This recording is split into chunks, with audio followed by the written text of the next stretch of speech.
Hello everyone. तो आज से अपन बीएसटी का फर्स्ट चैप्टर स्टार्ट कर रहे हैं, nature and significance of management. तो मैंने मैनेजमेंट का तो आपको मतलब बता ही दिया, बट एक अपन शुरू से फिर से स्टार्ट करेंगे। So what is management? Management is a process in which helps you to achieve our goal effectively and efficiently. Management is distance process of organizing, staffing, directing, controlling and planning. So what is the purpose of management? मतलब purpose क्या है management का, क्यों management इतना important है हर किसी के लिए? Achieve your goals, time getting work done in minimum expense, this is all about management. मतलब आपका काम हो रहा है अफेक्टली और एफिशिएंटली, मतलब बहुत टाइम लग रहा है, वर्क डन हो रहा है आपको मिनिमम टाइम में, मिनिमम कॉस्ट में। तो ये चीज़ आपके लिए बेटर ऑप्शन रहा ना, कि आपका कम समय में काम सही हो रहा है, मिनिमम कॉस्ट में सही हो रहा है। तो चलो अब अपन पढ़ते हैं efficiency and effectively. It refer to competitions of task on time, it refer to competitions of task correctly with minimum cost and no wastage of resources. मतलब आपका एफिशिएंसी मिनिमम कॉस्ट पे हो रहा है और आपका कोई वेस्टेज नहीं होता, ये चीज़ आपके लिए बेस्ट है ना।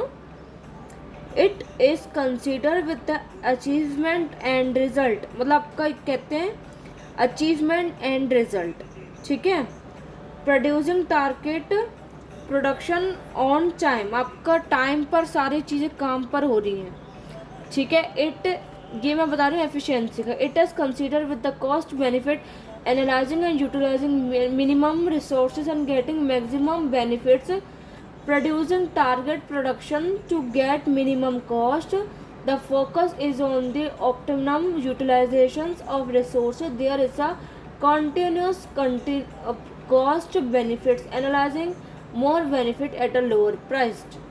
लोअर कॉस्ट मतलब आपके लोअर कॉस्ट पे आपका इतना अच्छा काम हो रहा है, मिनिमम टाइम लग रहा है, मिनिमम कॉस्ट लग रही है, आपका वेस्टेज नहीं होता। मैनेजमेंट बेटा हर आपको, आप एक स्टडी करने जाते हो तो आप एक मैनेजमेंट बनाते हो, कहीं भी जाओ management is important for each and every one. Management आपको हर जगह हेल्प करेगा। उसके जो फंक्शंस हैं जैसे हैं planning, organising, staffing, directing, controlling, या आप एक बिजनेस में देखोगे, आप स्टाफ देखोगे, प्रॉपर स्टाफ होगी, प्रॉपर ऑर्गेनाइज चल रहा होगा काम का। तो it is important for each and every one कि हर चीज़ मैनेजमेंट में ही काम हो। अपन कुछ भी काम करते हैं, अपन स्टडी करते हैं तो अपन मैनेजमेंट पूरा बनाते हैं कि भाई इसमें इतने चैप्टर है, अपन को इतने दिन में इतने करने हैं, अपन को प्रॉपर मैनेज करके चलना है, अपन को नोट्स ऐसे बनाने हैं, ऐसे करना है, तो अपन प्रॉपर उस चीज़ का नोट्स बना रहे हैं, अपन उस चीज़ पे अच्छा फोकस कर रहे हैं, तो वो आपका एक मैनेजमेंट हुआ ना। फिर जब आप वो चीज़ अचीव कर लोगे, आपको यार इस बार तो मैंने बहुत मेहनत से करा था, मतलब बहुत मैनेजमेंट से भी करा था, बहुत अच्छे से भी करा, तो मैंने अपना गोल अचीव कर लिया, ठीक है। अब इंट्रोडक्शन लेते हैं अपन एक बुक से। The above case in the example of a successful organisation which is amongst the top companies in India, it is risen to the top because of quality of management. Management is required in all kind of organization, those manufacturing handlooms, trading in consumer goods or providing hairstyles service, and even in a non-business organization. Let us take another example. तो ये एक example था, इसके base में आपसे बोल रहे हैं कि इसमें देखो मैनेजमेंट कितना ज़रूरत है, प्रॉपर मैनेजमेंट से अच्छा काम हुआ, ठीक है। अब ये सब इन्होंने एग्जाम्पल्स वगैरह लिए तो अपन को इस पर इतना नहीं ध्यान देना, बट एक बार अपन फिर से रीड कर लेते हैं। Smita Rai is a 38 year entrepreneurship girl who grew up in a rural district called South Sikkim. She was very good in art and craft productivity and particularly wax molds.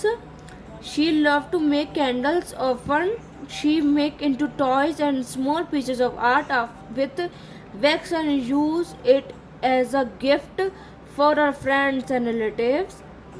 She was loved with appreciative for this. Smita was never happy with the condition of the women in her district as most poor and jobless. मतलब इसने भी proper management से काम करा तो वो चीज़ इतनी अच्छी टॉयज़ बनाती है और अपने गिफ्ट करती है फ्रेंड्स और रिलेटिव को.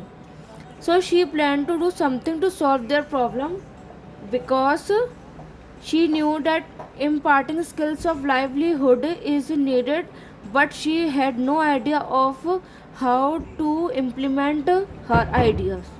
So thank you everyone. In next part we will read after 1 August 2012. ठीक है, तो thank you everyone.